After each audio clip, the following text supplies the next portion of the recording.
All right. Good evening, everyone. Hopefully you can hear me. Hopefully the sound is good. I'm trying a new mic that my friend Ambroise gave to me as a gift. And yeah, hopefully this is going to work well.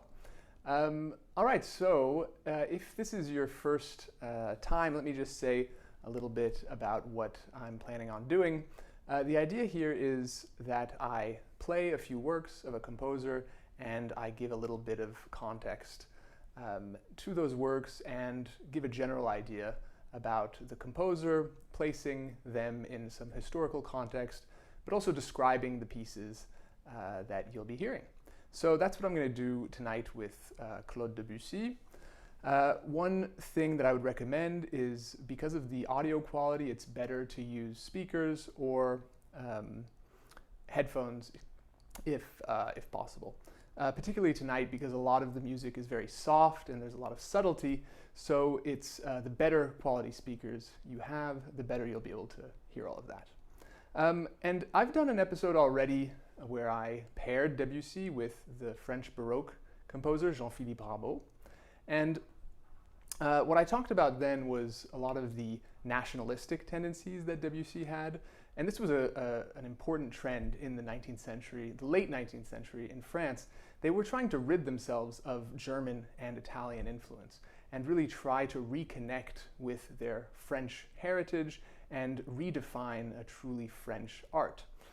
So what that meant was often going back into the past, into the Baroque period and even earlier to Gregorian chant, and kind of digging up these composers that they saw were representative of that pre-Italian, pre-German, great French art.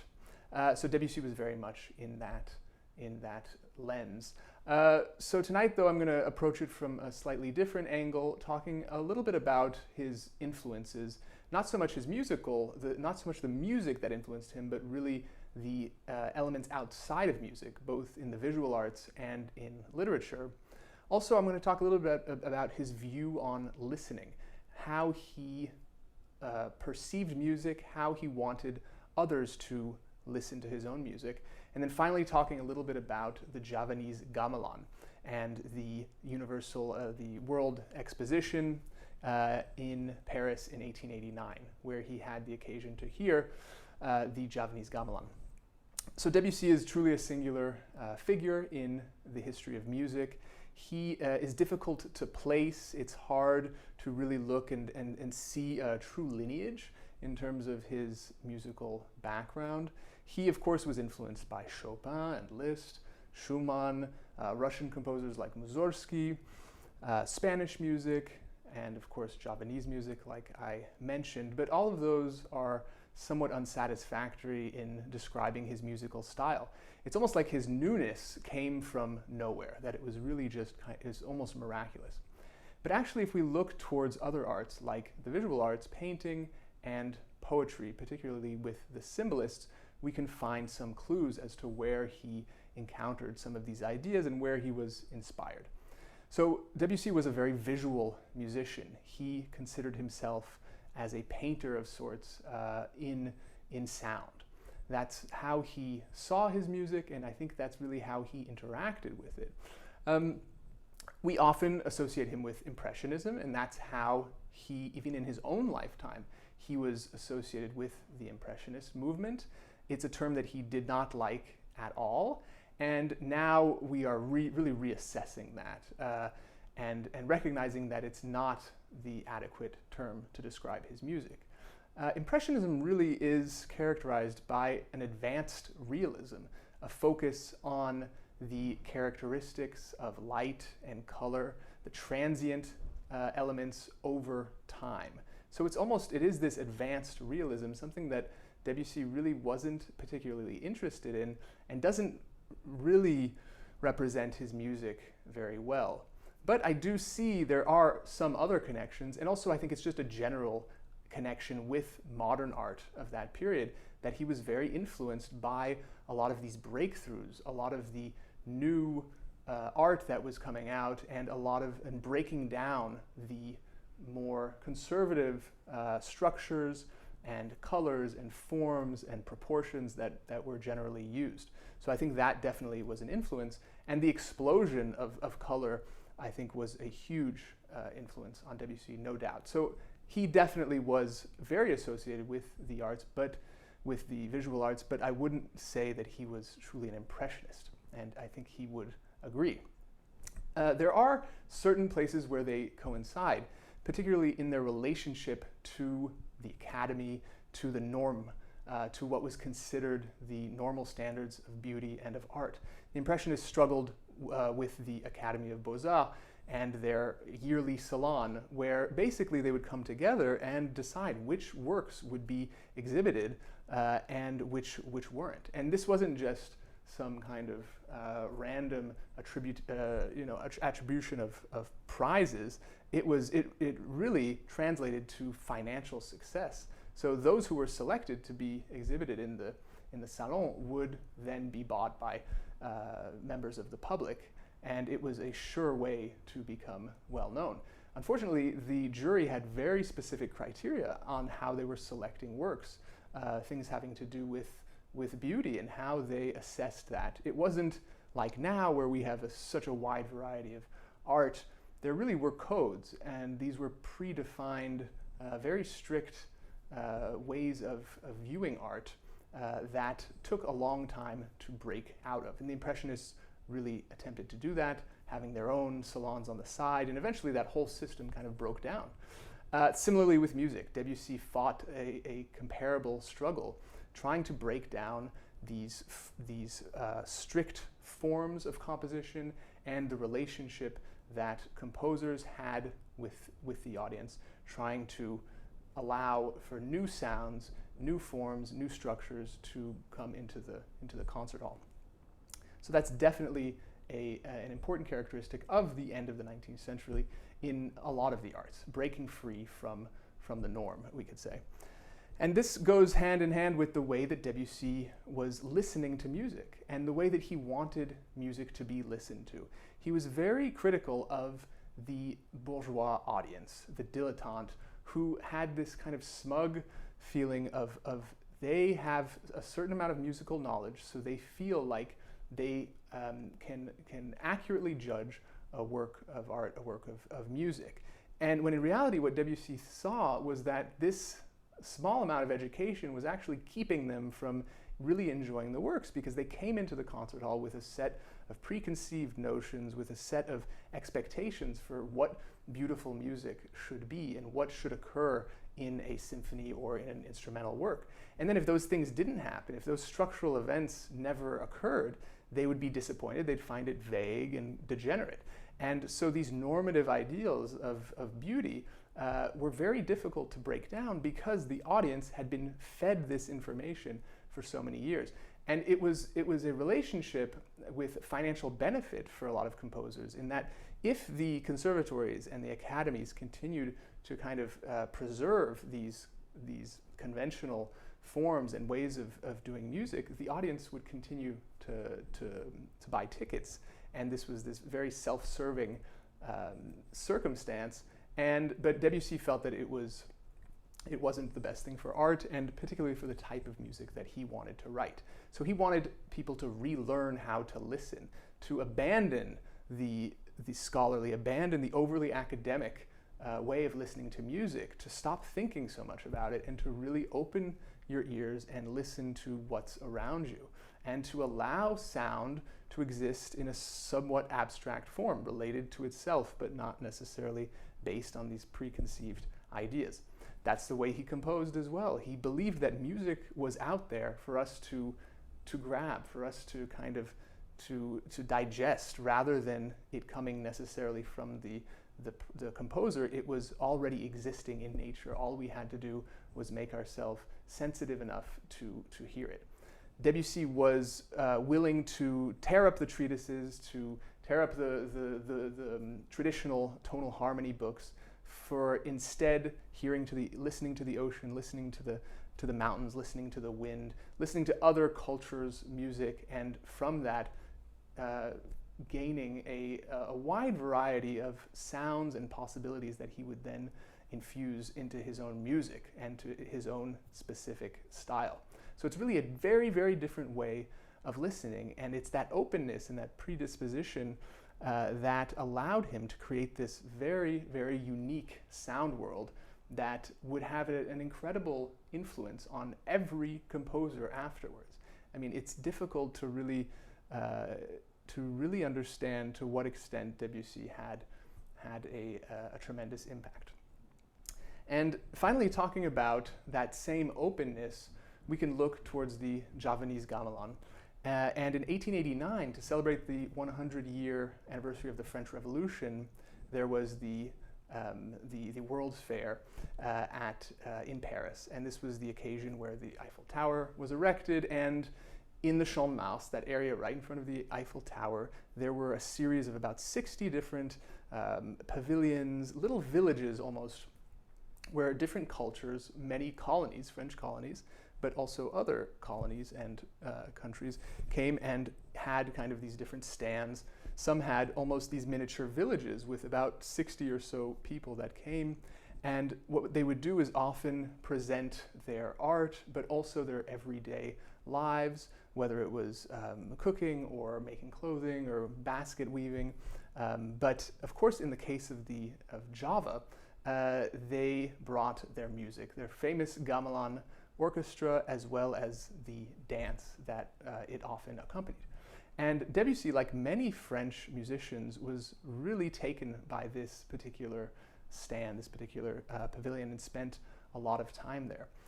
Now, the Javanese gamelan is really dramatically different from anything we have in Western music. So it's basically a percussion orchestra with metallophones that are struck with mallets.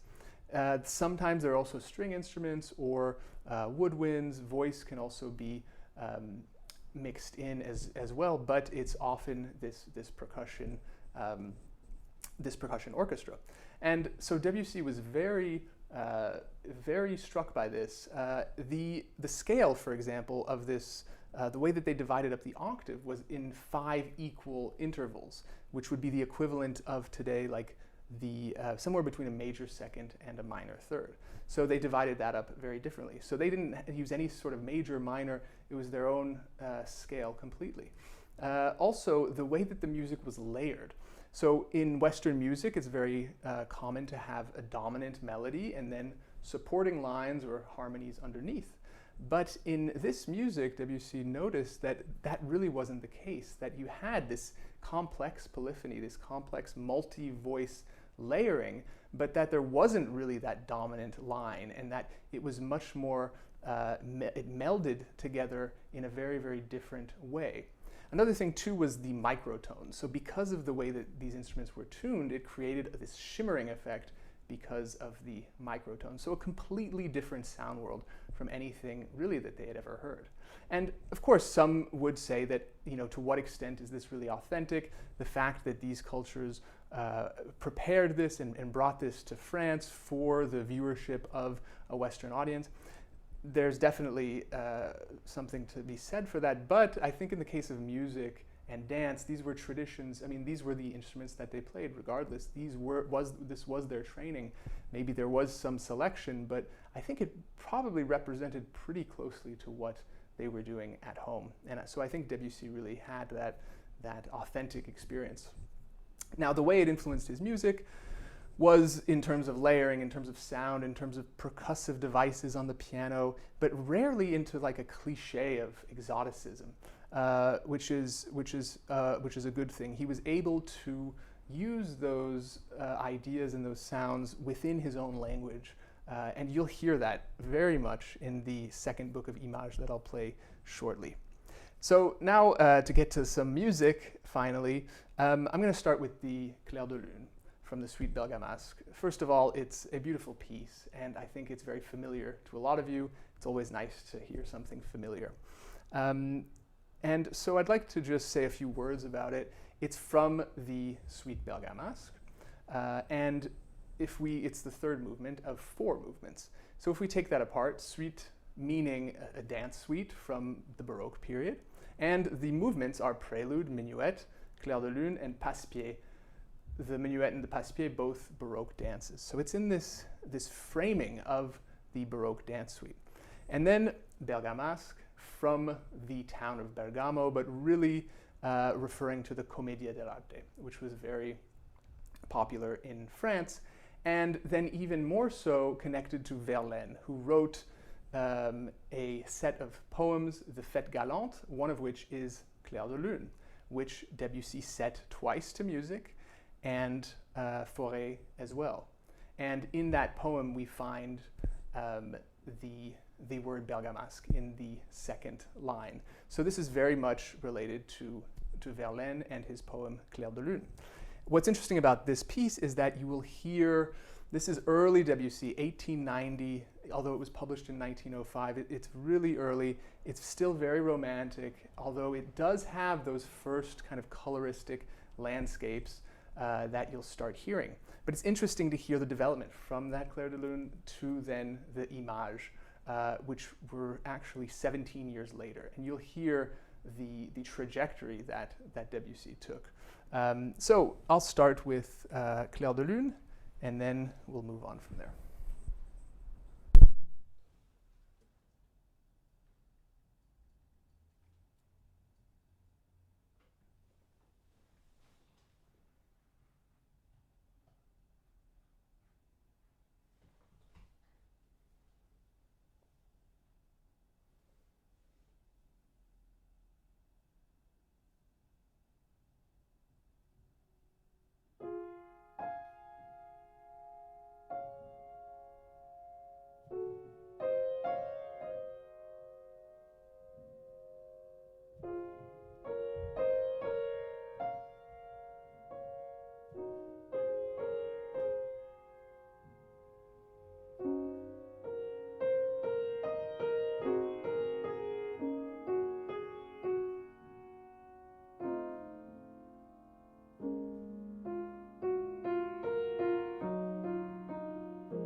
All right. One thing I forgot to mention was that Clair de Lune was not the original title. It was first called Promenade Sentimentale. So I think it was a good choice changing the title. All right, now moving on. As I mentioned, he wrote that in 1890. It wasn't published until 1905, but he made a point of writing 1890 on the front page so that people understood that this was a work of some date and it didn't necessarily represent his more mature style. So the second book of Images, so we speak of a second book, so yes, there is a first book. Each book has 3 pieces. The second book is from 1907, and already in 1903 he had the idea of writing 6 pieces called Images. And so going back to what we were speaking about, the visual quality of Debussy's music, these images, of course, are visual. So he's painting pictures with sound. But at the same time, they're very much in the symbolist tradition, because when you look at the titles, the first piece is Cloche à travers les feuilles, which is the bells through the leaves. So a fantastic symbolist title. No one ever really knows, it's very rare with Debussy's music to be able to pinpoint exactly why he chose those titles. So for the first piece, Cloche à travers les feuilles, there is a story that apparently in a certain region of France, they would ring bells from All Saints' Day until All Souls' Day. So it's November 1st to November 2nd. They would ring the church bells throughout the villages, and this bell ringing would vibrate, reverberate through the forests, specifically in the Jura region. And so this was kind of Debussy's way of evoking those sound vibrations through the leaves. But that's just one idea. And going with the symbolist tradition, you know, we don't need to define these things and say, yes, that was absolutely what it was, and here is the music that represents it, but rather it can be a wide variety of impressions or sensations, a combination of different feelings and smells and various sense experiences, almost like a synesthesia. So in this first piece, we have a bell-like quality, but we also definitely have a gamelan quality too. And we notice that, first of all, the scale he uses is the whole tone scale.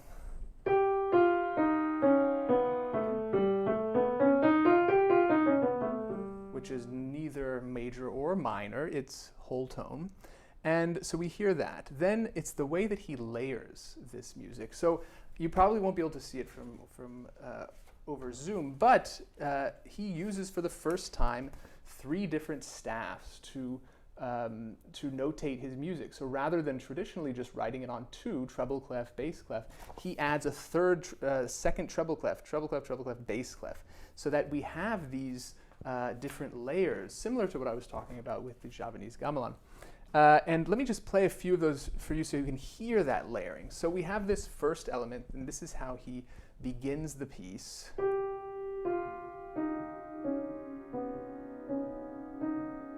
And this will go on for a certain part of the piece. This is kind of this underlying line. Then he adds to that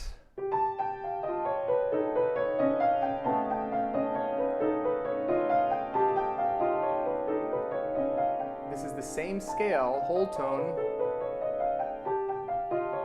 That's another layer. And then finally, this final layer.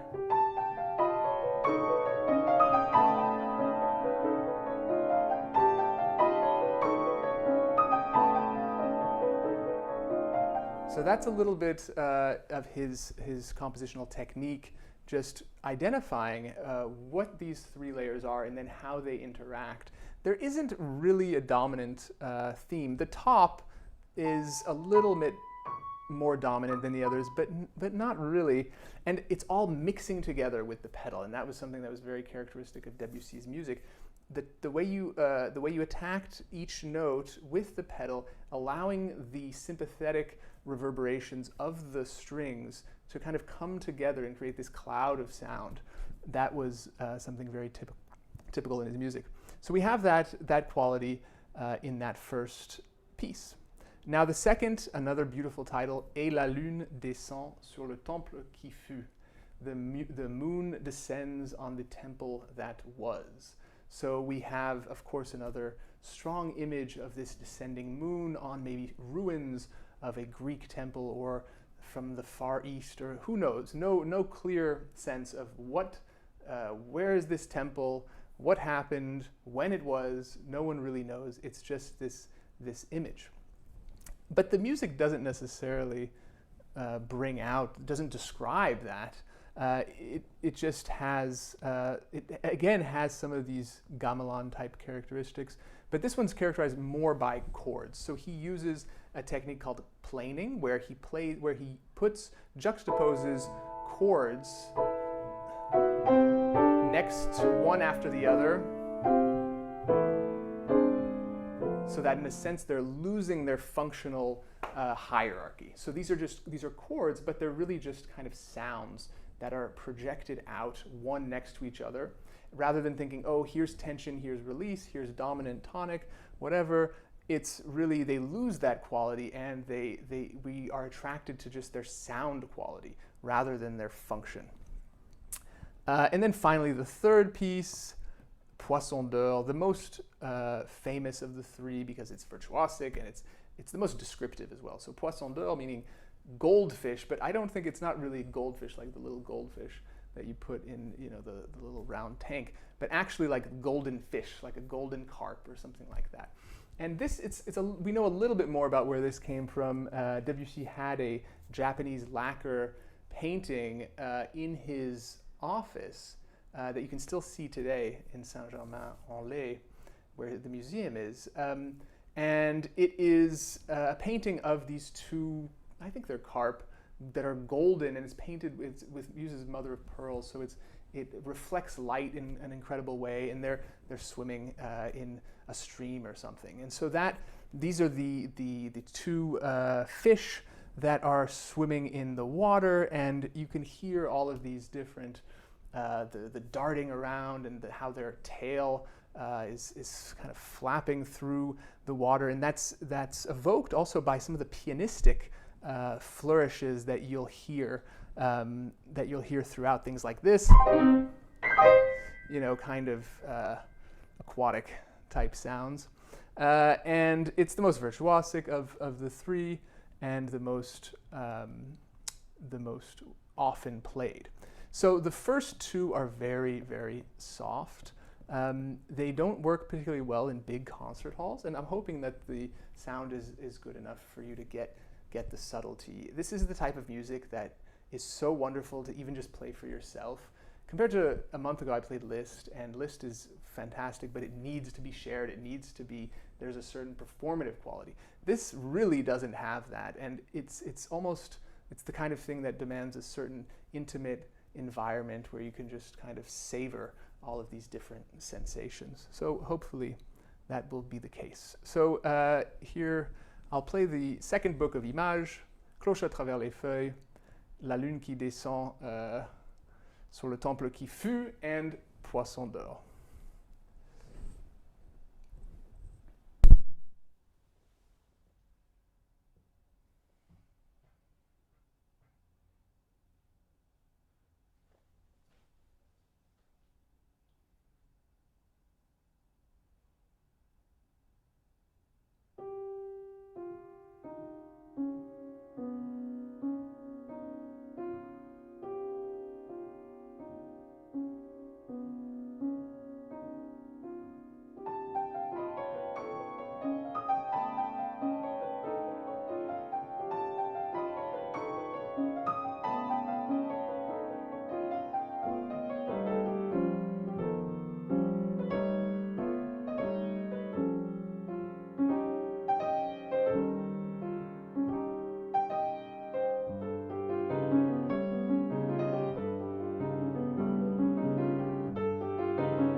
All right, thank you very much for listening.